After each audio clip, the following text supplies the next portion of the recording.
My name is Emily, and currently I reside with my husband Tom. However, amidst various ups and downs, thoughts of divorcing Tom have crossed my mind several times. Despite contemplating this decision once things settled down, I never found the opportune time. Consequently, I remain married to him. Our children have grown up and left our care, with our younger son even getting married.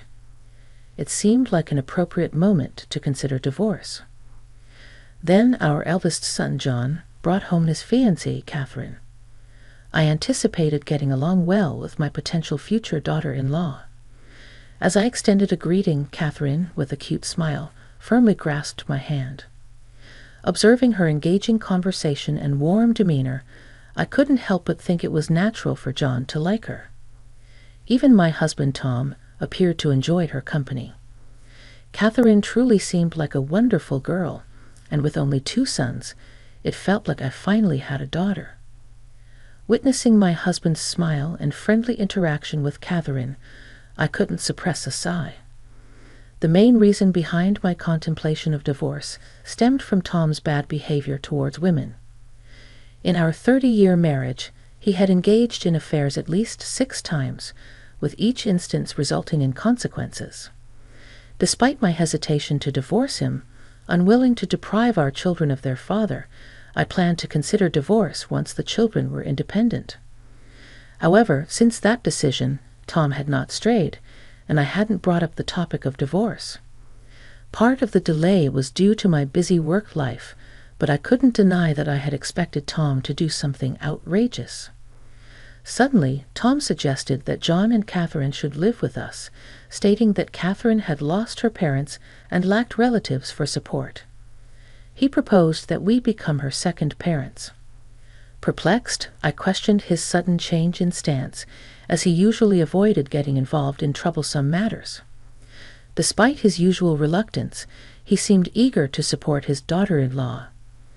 I couldn't help but express my surprise, asking him if he was all right and pointing out that such sentiments were unexpected from him. Tom, seemingly oblivious to the oddity of his behavior, interpreted my words as disapproval. He questioned whether I disliked Catherine or felt threatened in my position as the only woman in the family. I clarified that I had never enjoyed special treatment due to my gender and had always been busy, regardless of being the sole woman in the house. To sustain this family, I've been busy here and there, managing various responsibilities. However, it struck me as unusual when my husband Tom started talking about supporting others. He rarely takes care of others and has consistently refused to train newcomers at work. I mentioned that he had never done it even once, and upon hearing this, he seemed to recall his usual behavior. As if trying to conceal his embarrassment, he scratched his head and admitted that he usually avoids troublesome matters, but that's mainly about work.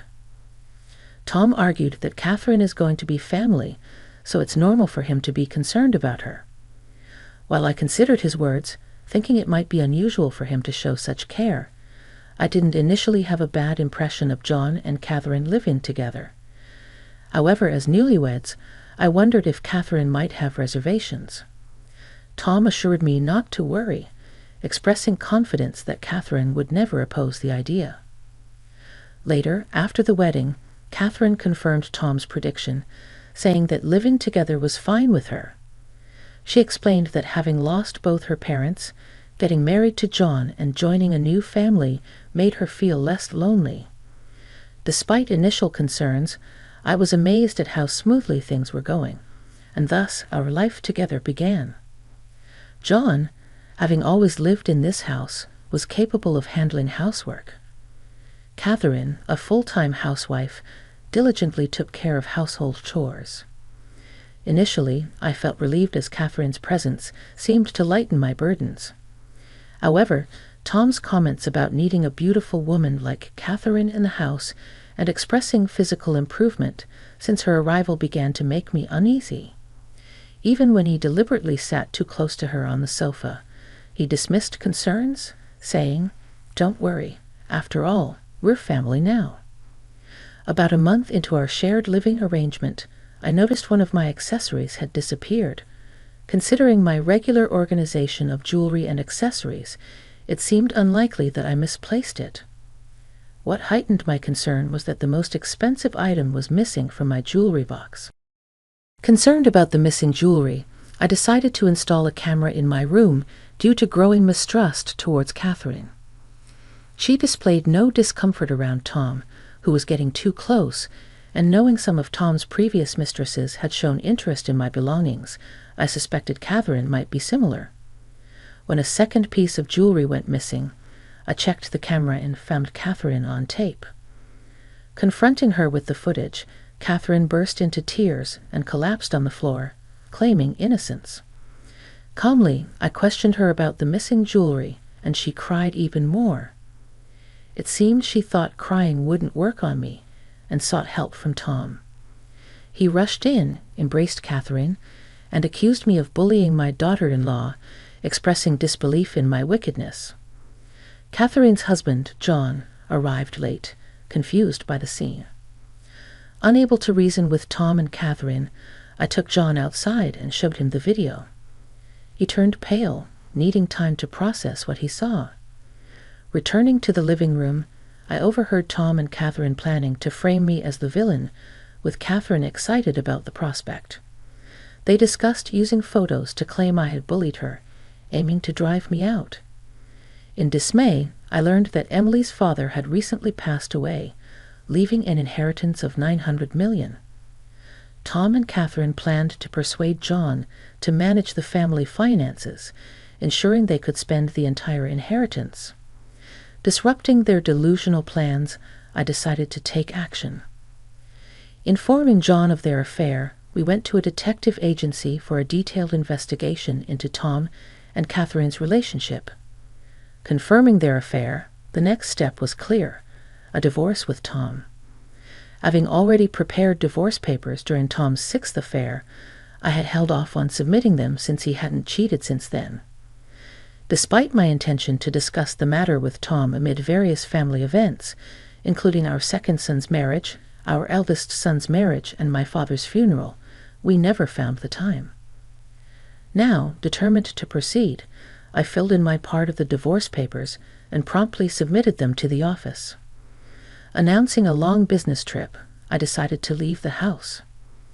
Tom didn't conceal his eagerness for my departure, treating me as if I were a nuisance. Reflecting on why I married such a person, I opted to stay in a hotel near my company.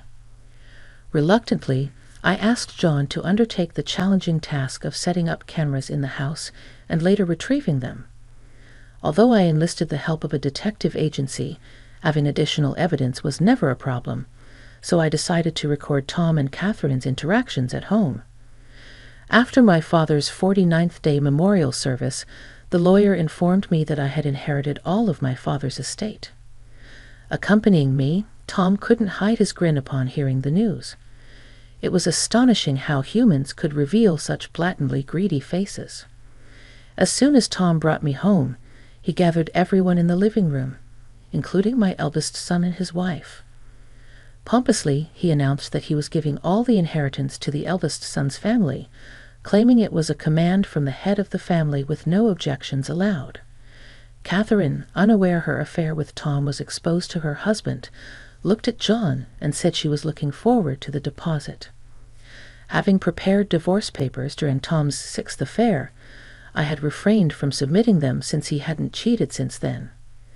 Despite my intention to discuss it amid various family events, it never materialized. Determined, I filled in my part and submitted the divorce papers. Announcing a long business trip, I decided to leave the house, and Tom's eagerness for my departure was apparent. Staying in a hotel near my company, I asked John to set up cameras in the house and later retrieve them.